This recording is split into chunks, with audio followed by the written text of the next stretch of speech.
하나님의 말씀은 호세아서 2장 21절로 3장 5절까지 말씀입니다. 구약성경 1259쪽입니다.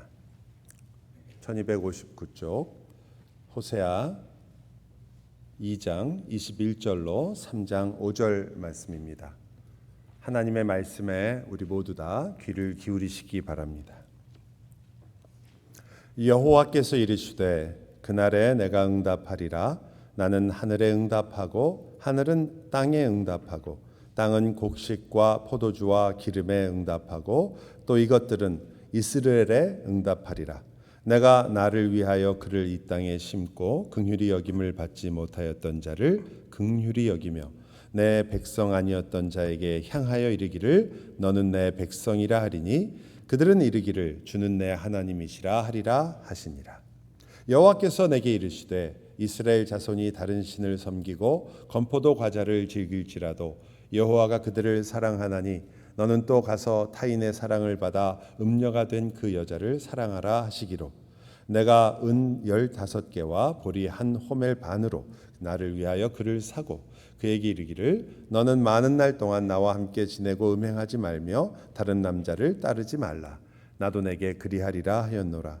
이스라엘 자손들이 많은 날 동안 왕도 없고 지도자도 없고 제사도 없고 주상도 없고 에봇도 없고 드라빈도 없이 지내다가 그 후에 이스라엘 자손이 돌아와서 그들의 하나님 여호와와 그들의 왕 다윗을 찾고 마지막 날에는 여호와를 경외함으로 여호와와 그의 은총으로 나아가리라. 아멘. 저희가 살펴본 대로 호세아서 2장은요 재미있는 여러 구조를 가지고 있는데 그 중에 그러므로라는 구조가 있었습니다. 3번의 그러므로가 나오는데 앞에 너 이렇게 많이 죄를 지었잖아. 그러므로 넌 이런 죄 때문에 이렇게 될 거야 라는 그러므로는 앞에가 원인이고 뒤에가 결과거든요. 근데 앞부분은 그랬어요. 너희들이 이렇게 하나님을 배반했으며 너희들 마음대로 살았으며 하나님 앞에 정말 부끄러운 삶을 살지 않았느냐. 그러므로 어떻게 해야 되죠? 내가 너를 이제는 포기한다. 나가라. 내가 너와 함께 하지 않을 것이다. 이제 너희는 이제 이방인들한테 다 붙여서 끝낼 거다. 이렇게 나오는 게 논리적으로 순서잖아요. 그러므로니까. 그런데 그러므로라고 하고서 뭐라고 하시냐면 분명히 하나님께서 벌을 주시는 것 같아요. 뭐라고 얘기하냐면 너는 가는 길은 가시가 있어가지고 못 가게 할 거고 담을 쌓아가지고 나가지도 못하게 할 거다. 너는 그리고 이제 네가 가지고 나갔던 거 내가 다 도로 찾아올 거고 그리고 내가 너를 데리고 광야로 가가지고 앉아가지고 내가 너하고 말을 좀 하겠다. 이건 무슨 말이죠? 나가라는 거예요? 같이 있자는 거예요? 같이 있자는 거예요. 그러니까 하나님께서 너희가 그러한 내 앞에서 나를 배반하고 우상을 섬기며 막 원하는 대로 살았던 그 인생에 대해서 하나님께서 그래서 나는 너를 도저히 같이 있을 수가 없다라고 가신 게 아니라 그러므로 내가 너를 내 품에 안아야겠다 이렇게 말씀하시는 거예요.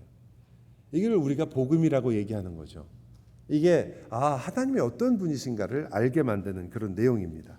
게다가 내가 끝까지 너를 사랑할 것이다라는 것을 끊임없이 뭐로 말씀하시냐면 악을 골짜기가 죽음의 골짜기인데 고통의 골짜기인데 소망의 문이 될 거다. 너희가 소망을 갖고 살게 될 것이다. 이렇게 이 2장이 진행이 되거든요. 21절에 와가지고 또 하나의 우리가 무시할 수 없는 중요한 단어가 나와요. 그게 뭐냐면 응답하리라라는 단어예요. 저희가 21장을 오늘 같이 읽었지만 다시 한번 제가 읽어드릴게요. 한번 보세요. 구약성경 1259페이지입니다. 여호와께서 이르시되 그날에 내가 응답하리라. 나는 하늘에 응답하고 하늘은 땅에 응답하고 땅은 곡식과 포도주와 기름에 응답하고 또 이것들은 이스라엘에 응답하리라. 이게 그냥 이렇게 응답하는구나라고 생각하실 수도 있겠지만 생각해보면 이건 사실은 쉬운 말이에요. 하나님이 하늘에 응답하고 하늘이 땅에 응답한다는 건 비가 온다 이 말입니다. 너희에게 이제까지 너희가 바알 신에게 가서 우상 숭배하면서 비를 달라고 했는데 아니 내가 오히려 너희에게 비를 주는 하나님이고 그것으로 말미암아 땅이 소산을 낼 거다. 그게 바로 곡식이 날 것이고 거기에서 뭐도 생겼어요? 포도나무에 포도도 생기고 그리고 올리브를 통해서 기름을 짜게 될 거다. 그 모든 것이 나올 거다. 말이 되죠, 그죠? 하나님이 이렇게 너에게 이거 사실은 구원을 얘기하고 있는 건데요. 단지 그냥 너희가 잘 먹고 잘 살게 될 거가 아니라 너희를 내가 이렇게 풍성하게 구원할 것이다라는 의미인데 정말 우주적인 의미예요. 여러분이 로마서 8장을 읽다 보면 하나님께서 우리의 구원을 얼마나 기다리고 있느냐. 이 세상이 내가 구원받는 데서 끝나는 게 아니라 이 모든 세상이 우리의 구원을 기다리고 있으며 완성된 구원의 날까지 정말 숨죽이며 힘들어하며 애통하면서 기다리고 있다고 그래요. 다시 말하면 전 우주도 우리와 떨어져 있는 것이 아니라 하나님께서 이 구원이 얼마나 우리의 모든 우주적 사건인가를 지금 사실은 설명하고 계시는데 누구한테로 끝을 끝나냐면 그게 제일 이상한 거예요. 그래서 곡물, 포도 다 좋은데 갑자기 그 모든 소작물들은 그 모든 소산들은 이스라엘에게 응답할 것이다. 이런 말이에요. 이스라엘은 언제 나온 거였죠? 여러분 호세아의 첫 번째 아이 이름이에요. 그 호세아의 첫 번째 아이 이름이 나온 다음에 두 번째 아이 이름이 나와요. 물론 여러분은 히브리어로 다 알고 계시겠지만 제가 한글로 알려드릴게요.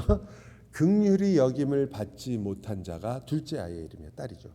셋째 또 다시 아들을 낳는데 셋째는 이름이 뭐였어요? 내 백성이 아니다. 로암미라고 이렇게 이름을 지었단 말이에요. 그러니까 그 세 아이들의 이름을 뭘 말하고 있냐면 하나님이 너희를 이렇게 심판하고 있다라는 걸 말하는 거예요.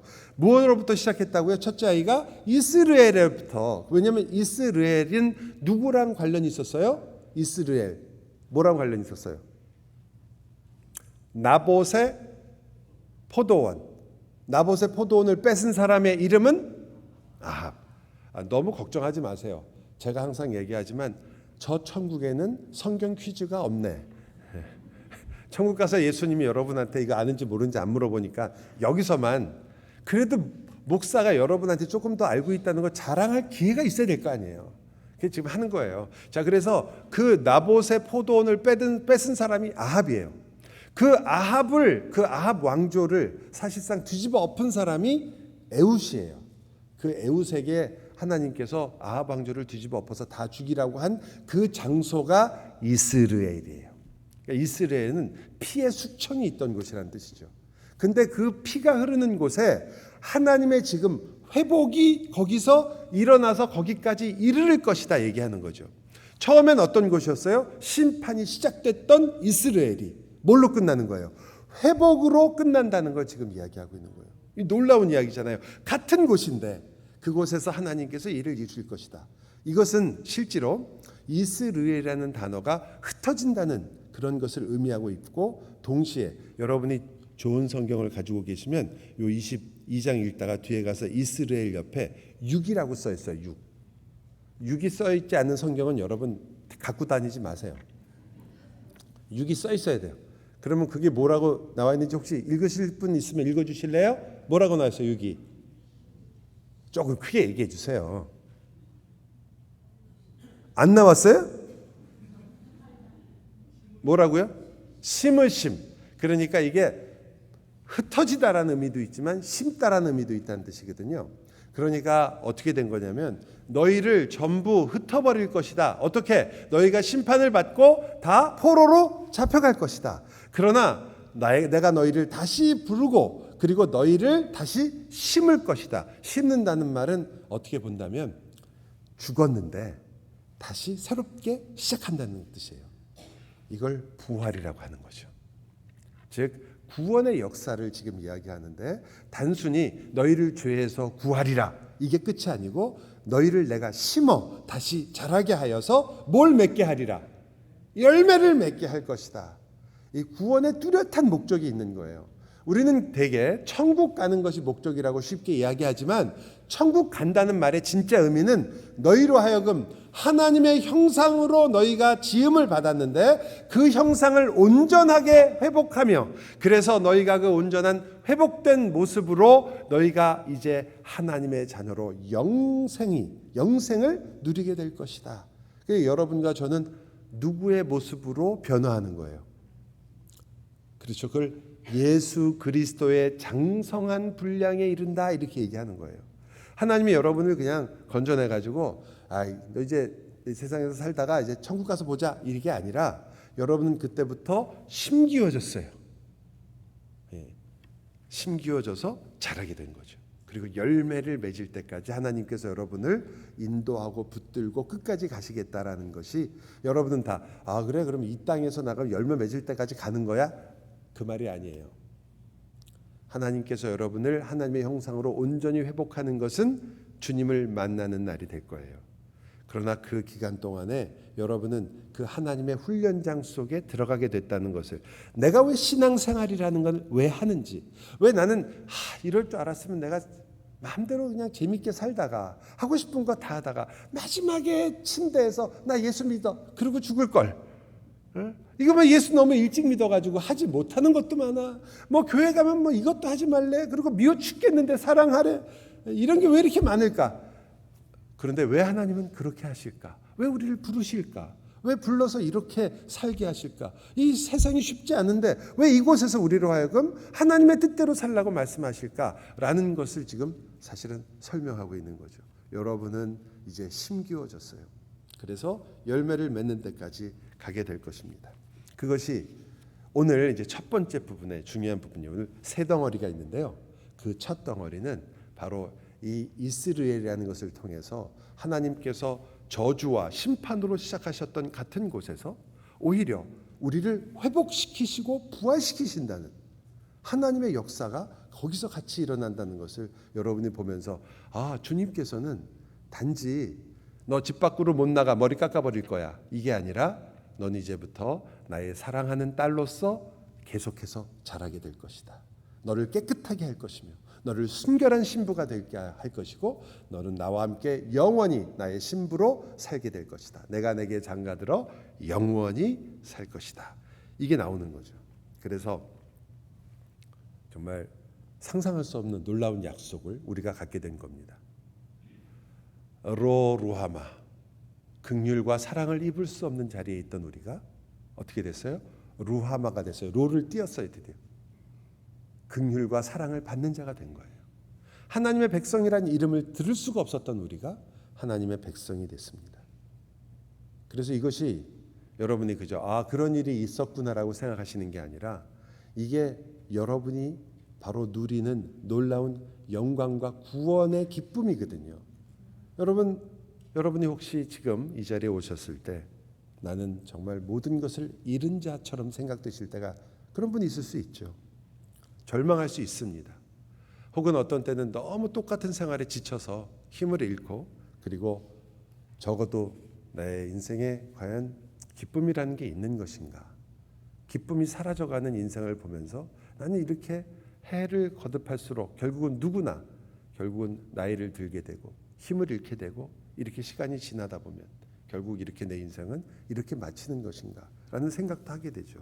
근데 그때 기억하시는 거죠. 아니, 하나님께서는 우리의 인생이 모든 것을 잃었다고 생각하거나 혹은 우리가 모든 것이 다 끝났다고 생각하는 데서 끝이 아니라 오히려 우리를 회복시키시는 그 일을 우리 안에서 이루고 시작하신 분이다.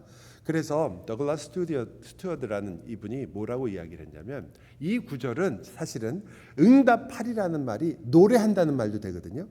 그러므로 이것은 우리의 인생에 대한 하나님의 이러한 선언이다. 내가 이제부터 너희를 불러들여서 하나님께서 너희를 하나님의 교향곡으로 그냥 한 소절 한 소절 나오는 노래가 아니라 하나님의 교향곡으로 모든 악기가 동원되는 그러한 교향곡으로 여러분의 인생을 만드시겠다는, 그래서 아름답고 조화로운 교향곡을 연주하시겠다는 뜻이다. 내가 하늘에 응답하리라. 내가 땅에 응답하리라. 내가 너희의 인생에 응답하리라.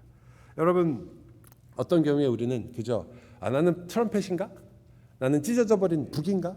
그래서 그렇게 열심히 살았는데 결국 나는 찢어진 북처럼 소리를 제대로 내지 못하고 꽝꽝꽝꽝 거리면서 아무런 의미가 없는가?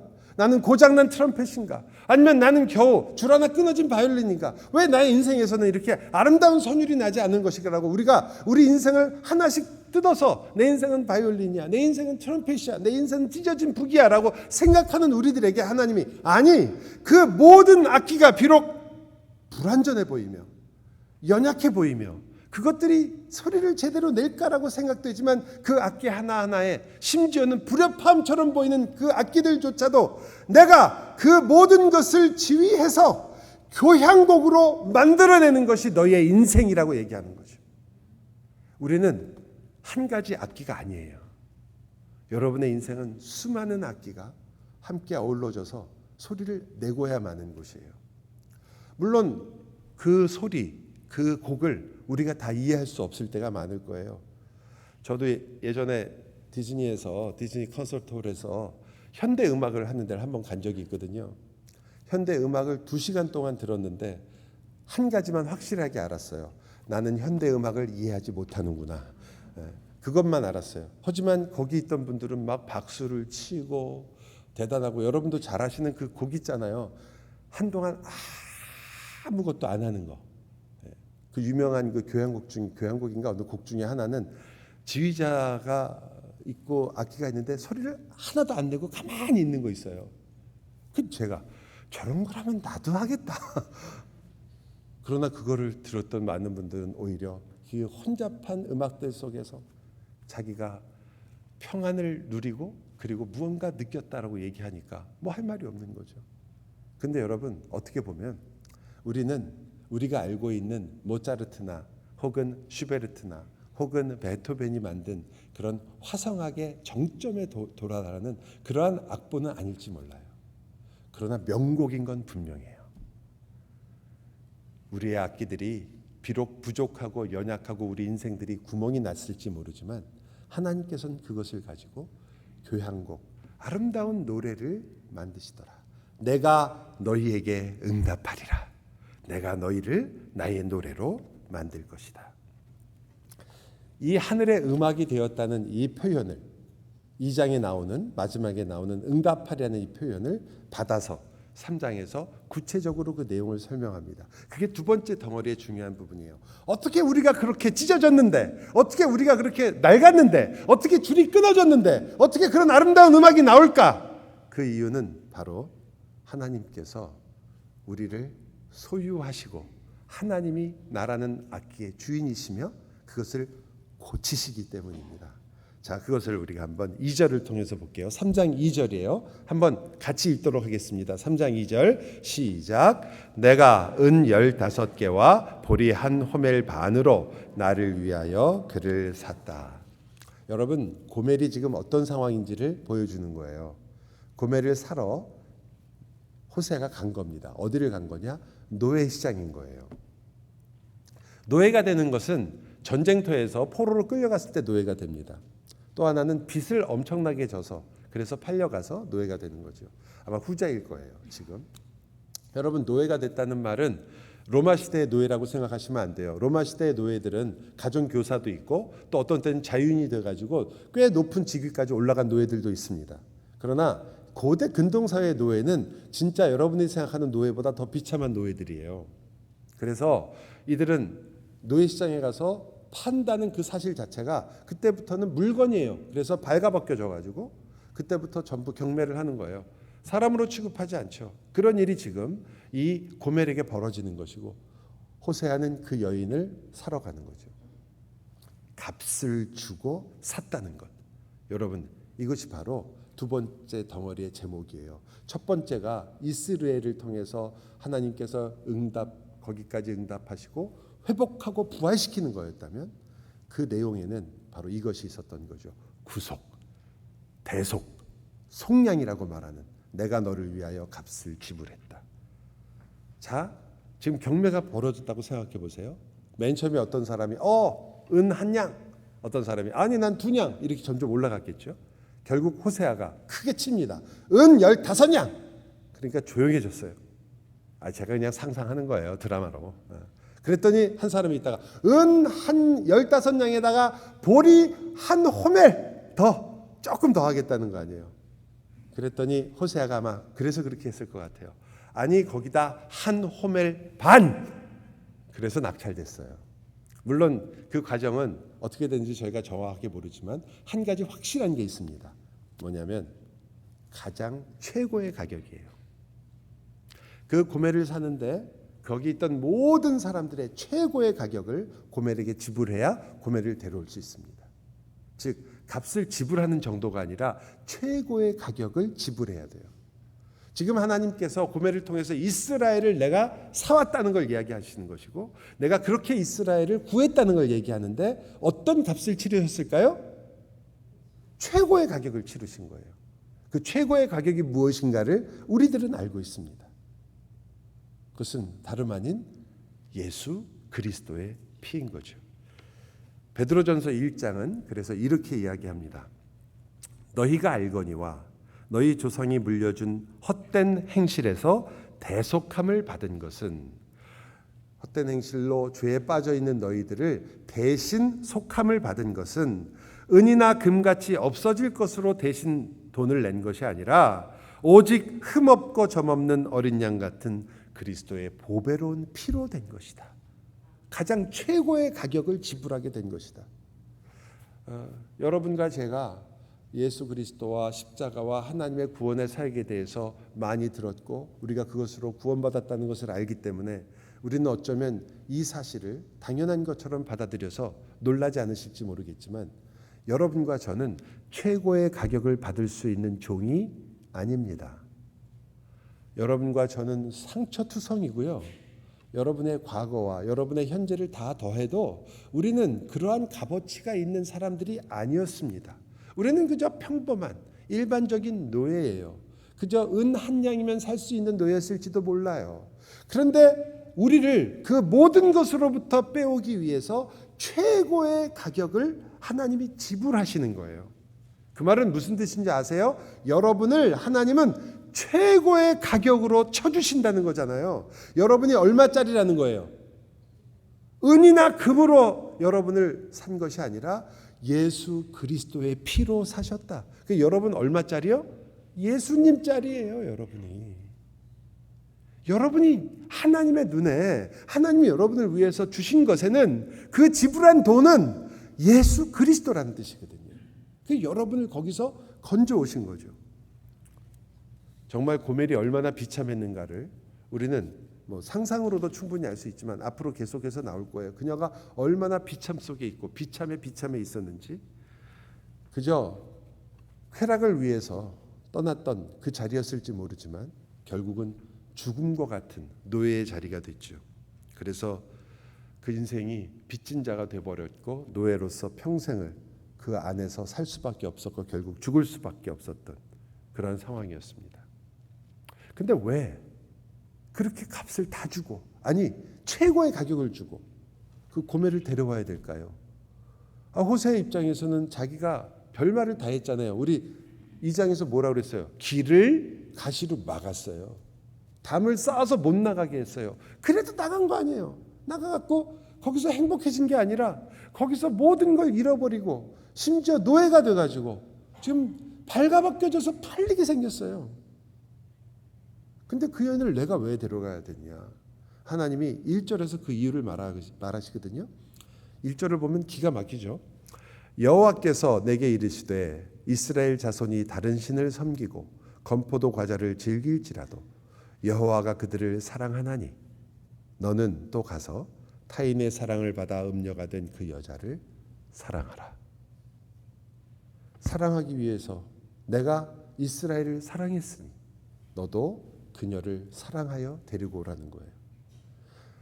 나가서요 괜찮고 대단한 일을 했거나 나쁜 일을 하더라도 그 신문에 날 만한 대단한 일을 했으면 모르겠어요. 여기 보니까 뻔한 일이에요. 우상을 섬겼고요.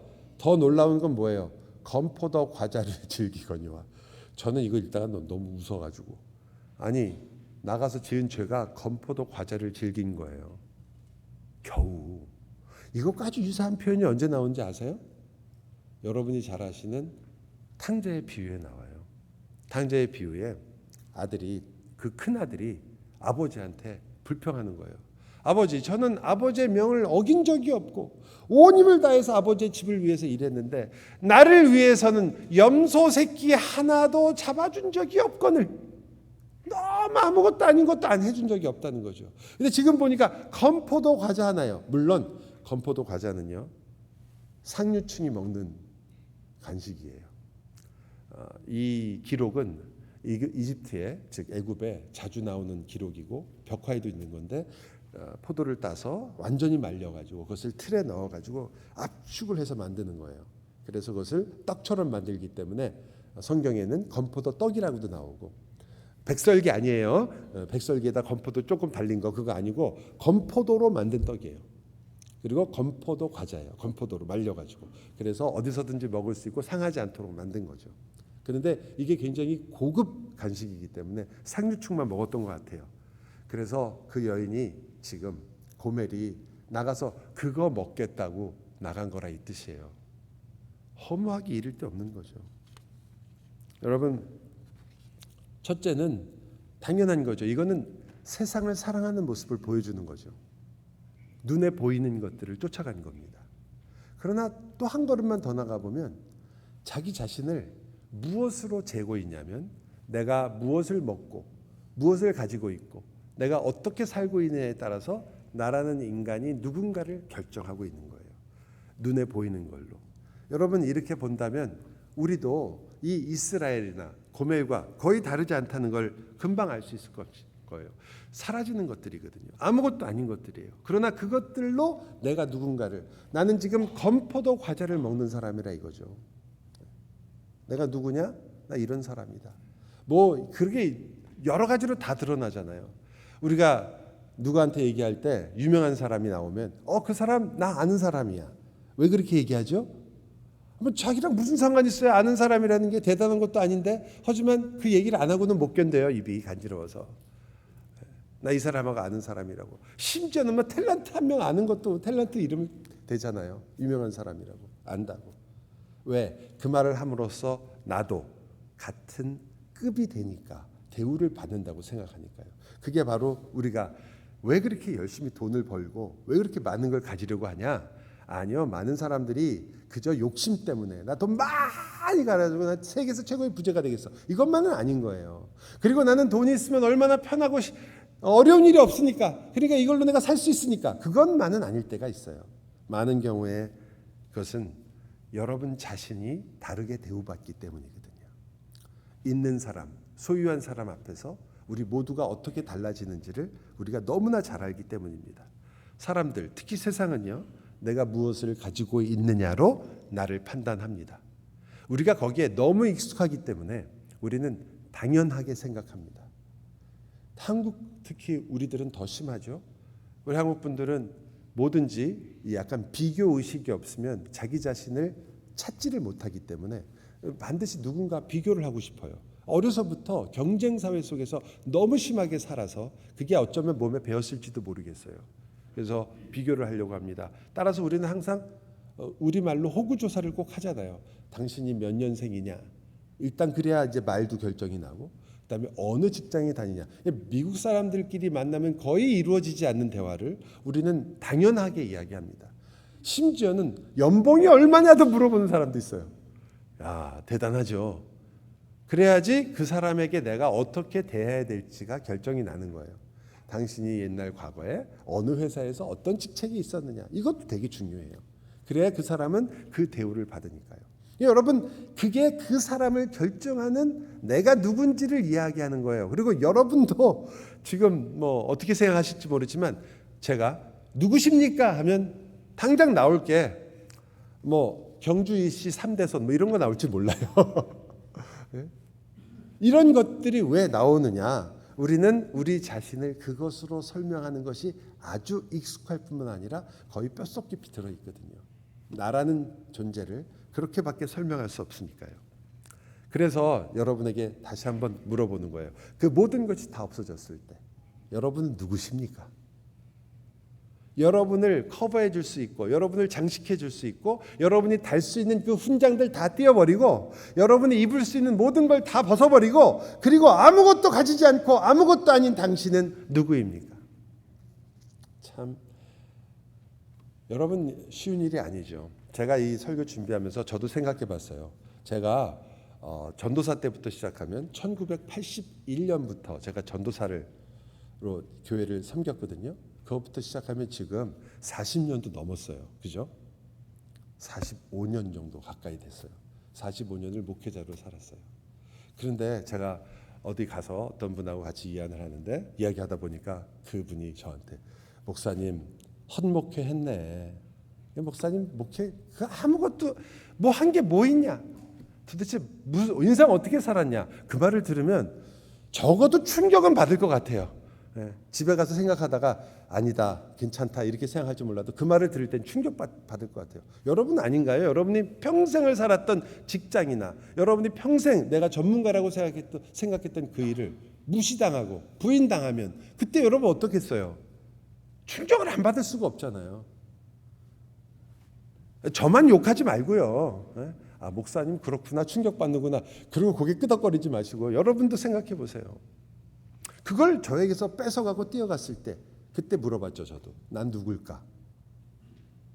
내일 당장 돌볼 교회가 없으며 다음 주에 설교할 강단이 없으며 그리고 내가 함께 이야기하고 할 그러한 모든 성도들이 내 곁을 다 떠났다고 생각하고 아니 차라리 교회가 원래부터 없었다고 생각한다면 나는 누굴까?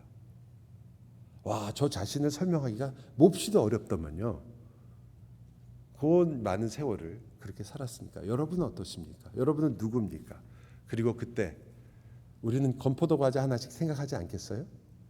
아, 그래도 나는 요게 있으니까. 그래도 나는 이것이니까. 그래, 다 없지만 그래도 나는 하나님 앞에서 열심히 살았으니까 이렇게라도 나를 위로하고 싶지 않겠습니까?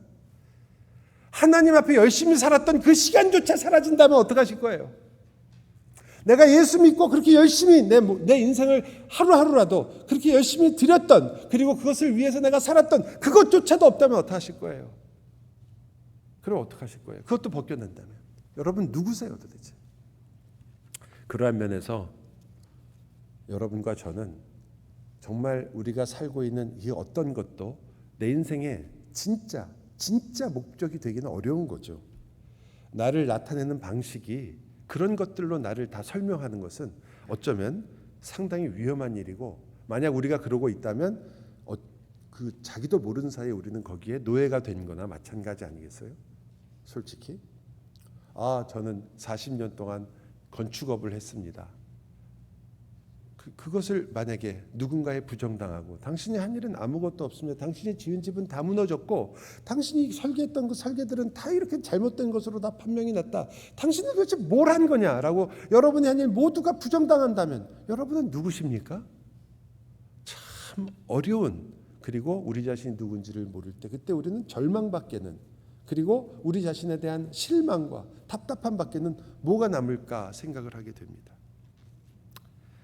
그런데 그것이 바로 우리가 사실은 직장의 노예가 되고 있거나 내 커리어의 노예가 되고 있거나 혹은 나 자신이 이룬 성취의 노예가 되고 있는 건 아닐까요? 그래서 우리는 그토록 가지려고 하는 거 아니겠어요? 내가 이것으로 나 자신이 누군지를 그래도 증명할 수 있으니까 내 자식을 통해서 나를 증명할 수 있으니까 내가 이루었던 이것을 가지고 내가 누구인지를 설명할 수 있으니까 그래서 그런 거 아닐까요?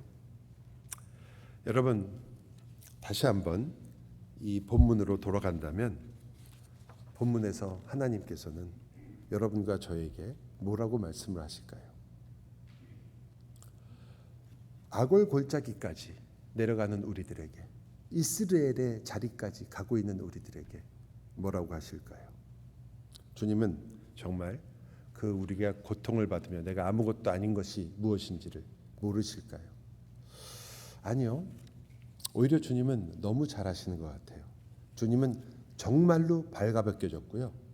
주님이 3년 동안 자기의 모든 것을 쏟았던 제자들로부터 거부당했고요. 우리가 그렇게 한때 많은 교회에서 그리고 지금도 우리가 꽤 필요하다고 생각하는 제자 삼는 사역 12명이나 적어도 가장 가까운 제자 12명을 삼았는데 한 명도 성공을 못했고요. 다 도망갔어요. 마지막까지 그래도 십자가 밑에 있던 건 요한이지만 그건 어머니 때문에, 마리아 때문에 같이 있었던 것 같아요. 예수님을 따랐던 사람, 예수님을 위해서 항변했던 사람 아무도 없어요. 수제자였던 베드로는 3번이나 예수님을 부인하고 저주했다고 성경은 표현합니다. 실패한 인생이죠. 야, 네가 메시아만 한번 내려와봐 라는 것 생각해 보세요. 그러면 그때 당신은 누구십니까? 라고 물어볼 때 예수님 뭐라고 하실 수 있을까요? 그 모든 것이 다 끝났고 그 어떤 것도 통하지 않았고 그가 가르쳤던 가르침도 전부 다 무시당하고, 그리고 사람들은 그를 조롱하고 십자가에 못 박아 죽으라, 저는 저주받은 자다라고 그곳에 묶였을 때 그분은 뭐라고 얘기할 수 있을까요? 나는 누구다라고 얘기하셨을까요? 엘로이 엘로이 라마 사박다니, 나의 하나님 어찌하여 나를 버리시나이까 했을 때, 그때 그 모든 것이 다 그분을 떠났을 때 그분은 누구였을까요? 여러분, 주님은 아시는 겁니다. 적어도 우리가 닥친 이 문제를 아시는 분이에요. 그분은 그것을 직접 당하신 분이고, 여러분과 저는 그 일을 당하지는 않았을 거예요. 누구도 여러분을 발가벗겨 십자가에 달지는 않으니까요. 그러나 예수님은 그 일을 당하셨기에, 그래서 우리를 아시며 우리가 아무것도 없어도 우리가 누구인가를, 주님이 누구인가를 아시는 것처럼 우리를 아십니다.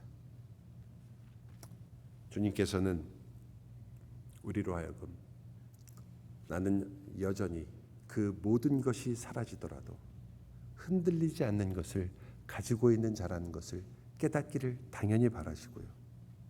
우리가 어느 곳에 속한 자인가를 깨닫기를 원하실 것입니다. 우리는 여전히 나의 나라에 속해 있기 때문에 내 나라의 법칙과 내 나라의 것을 꾸준히 내 것처럼 행하고 살고, 나의 모든 것들은 거기에 있으니까 그것들이 없어져 버리면 나라는 존재조차 허물어집니다. 그때 주님은 말씀하시는 거죠. 아니, 너는 하나님의 나라에 속해 있는 자이다. 그 나라에 속해 있기에 그 나라의 모든 것들을 누릴 수 있는 사람이며, 그 어떤 경우에도 그 나라는 무너지지 않으며, 그 나라에 속해 있는 우리는 하나님으로 사는 사람들이다라는 것을 깨닫게 하기를 원하는 거죠. 제가 이것이 어떻게 논리적으로 전개되는지 읽어드릴게요. 이제 너를 샀어요. 하나님의 자녀로서 예수 그리스도께서 죽으심을 통하여 여러분을 샀습니다. 그리고는 이렇게 말해요. 이스라엘 자손들이 3장 4절 말씀이에요. 많은 날 동안 왕도 없고 지도자도 없고 제사도 없고 주상도 없고 에봇도 없고 드라붐도 없이 지내더라. 그러니까 자기들이 믿었던 모든 것들이 다 없어지는 거예요. 왕도 없어집니다. 그건 무슨 말이냐면, 예수를 믿게 되면요, 여러분이 왕이었거든요. 근데 어떻게 되는 거예요? 그 왕됨이 허물어지는 거예요. 이제 나는 더 이상 왕이 아니에요. 여러분이 가지고 있던, 내가 생각했던 멘토 아무것도 아니에요. 내가 추구했던 돈, 물질, 세상 사실상 아무것도 아니라는 걸 알게 돼요. 다 모든 것이 다 벗겨지게 됩니다. 여기 있는 대로 제사도 없고 주상도 없고 우상 에봇도 없고 드라빔도 없어요. 이거는 그냥 이스라엘 백성들이 잘못했기 때문에 하나님께서 너 이런 걸 해도 나 안 받겠다, 너 제사해도 나 안 받아, 이런 게 아니에요. 여러분, 그 이제까지 가지고 있던 모든 것들이, 내 나라에 속한 모든 것들이 사실은 다 무너졌다는 뜻입니다. 그게 무너질 때 비로소, 이게 이제 마지막 3번째 덩어리예요. 속량받은 하나님의 백성, 왜 우리가 그토록 놀라운 은혜를 입은 자냐? 왜냐하면 그 속량받은 백성들은 왕이 사라져 버린단 말이에요. 내가 왕이었는데 내 인생이 내 거 아니라는 걸 알게 됐어요. 내가 세웠던 내 나라가 아무것도 아니라는 걸 알게 됐어요. 아까 제가 여러분에게 말씀드렸던 나를 설명하는 모든 것들이 다 없어졌다고요. 무너졌단 말이에요. 그게 아무것도 없을 때, 그때 그들이 드디어 왕을 찾으리라. 여기 놀랍게도 이스라엘 자손이 돌아와서 그들의 하나님 여호와와 그들의 왕 다윗을 찾았다. 여러분, 이거 얼마나 무슨 말이에요? 다윗이 어디 있어요 지금? 호세아 시대에. 다윗은 지금 언제 전 얘기인데요. 지금 1500년 전 얘기를 하고 있는 거예요. 말이 되나요? 아니죠. 호세아 시대면 1500년은 안 되겠네요. 한 500년, 600년 전 얘기네요. 그 얘기를 하고 있는 게 다윗 왕을 찾는다고. 이게 무슨 말 하는 거예요? 예, 이것이야말로 진정한 너의 왕이 누구인지를 찾게 될 것이다. 거짓 왕들이 다 사라져 버리니까 드디어 우리는 진정한 왕에게로 가게 됩니다. 그리고 그 왕이 하나님이라는 것을 알게 되죠.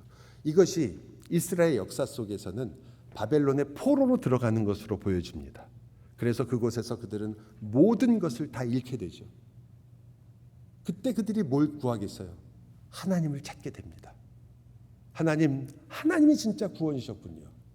우리는 그때까지 성전이 우리를 지켜주는 줄 알았습니다. 우리는 그때까지 내 성경 공부가 나를 지키는 줄 알았습니다.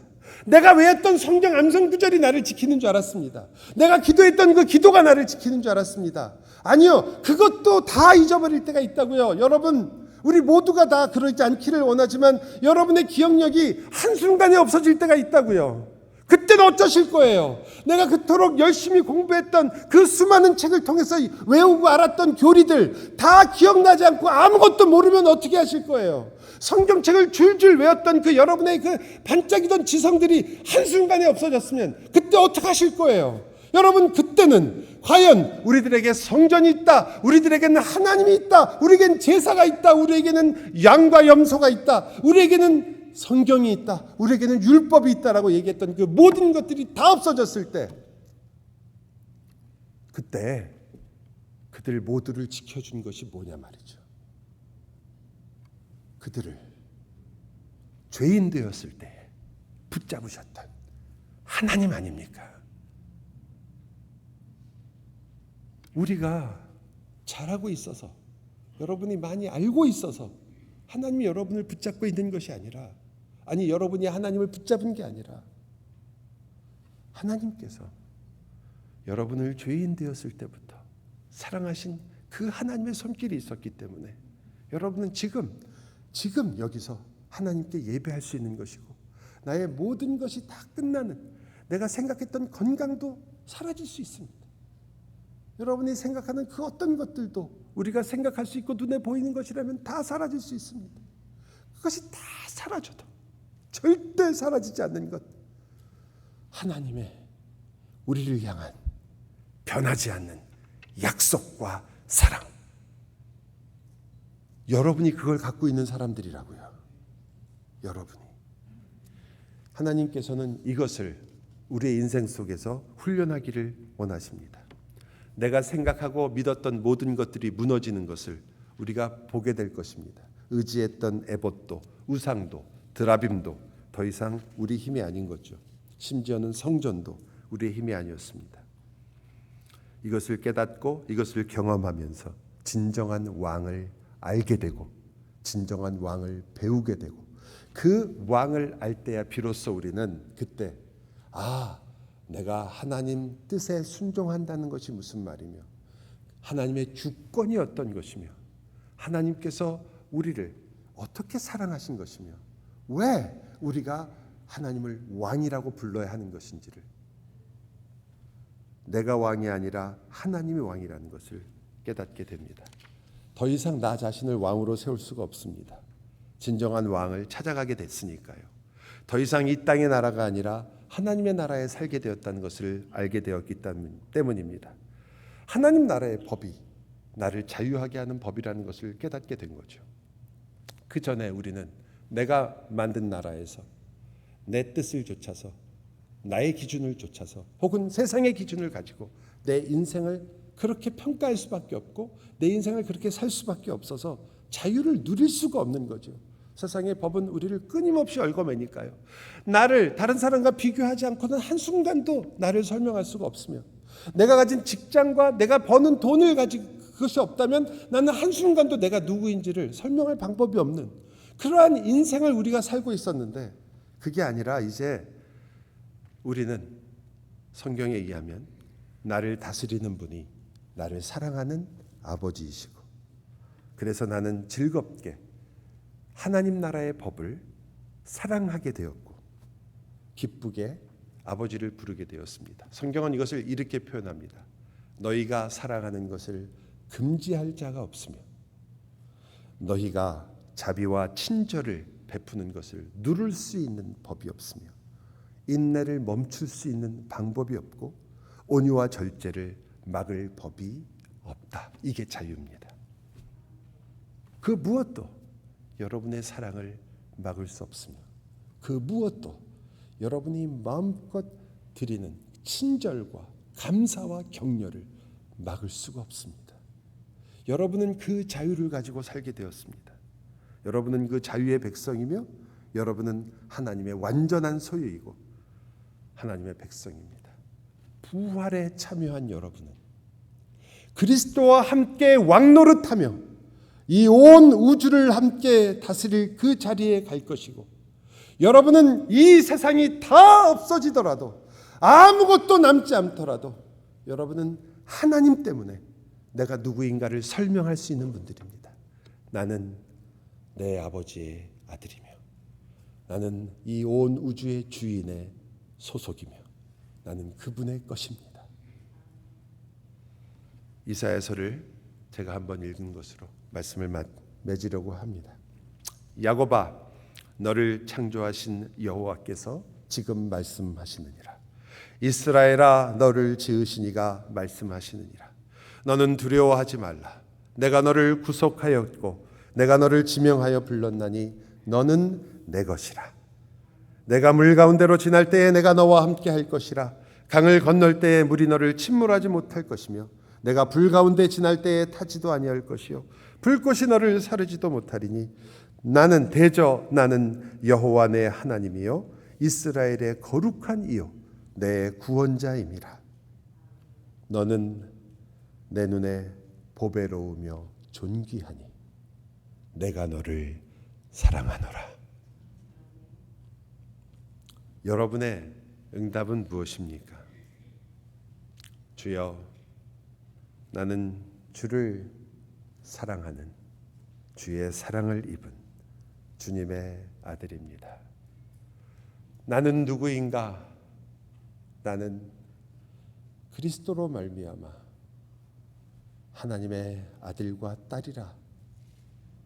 예수 그리스도로 말미암아 그리스도의 장성한 분량을 함께 누리게 된 하나님의 백성이라. 나는 누구냐? 하나님의 눈에 나는 보배이며 나는 존귀한 자입니다. 나에게 하나님은 누구시냐? 주님은 나의 보배요 나의 생명입니다. 사랑하는 여러분, 여러분의 진정한 소유는 무엇입니까? 진정 여러분이 누구인지를 말해주고 설명해주는 것은 무엇입니까? 여러분은 모두 이렇게 고백하실 수 있겠습니까? 나의 유일한 소유, 나의 진정한 재산, 나의 참 분깃은 하나님이십니다. 나의 살이고 나의 피이시며 나의 부활의 영광이 되시고 나의 왕이시고 나를 다스리시는 하나님 그분만이 나입니다. 나의 모든 것입니다. 뺏을 자가 없으며 없앨 자가 없고 여러분이 모든 것을 잃는다고 해도 여러분이 왜 성공자인지를 여러분은 말씀을 통하여 다시 깨닫고 오늘 우리가 함께 성찬할 때에 왜 그리스도께서 살과 피가 되어서 우리에게 주시는지 여러분의 살과 피가 되시기를 원하시는 것입니다. 여러분을 예수 그리스도의 살과 피로 채워 내가 누구냐? 나는 내가 아니라 그리스도께서 내 안에 사는 것이라고 그렇게 고백하는 이들이 되기를 우리의 주님께서 우리의 하나님께서 원하시는 것입니다. 기도합시다.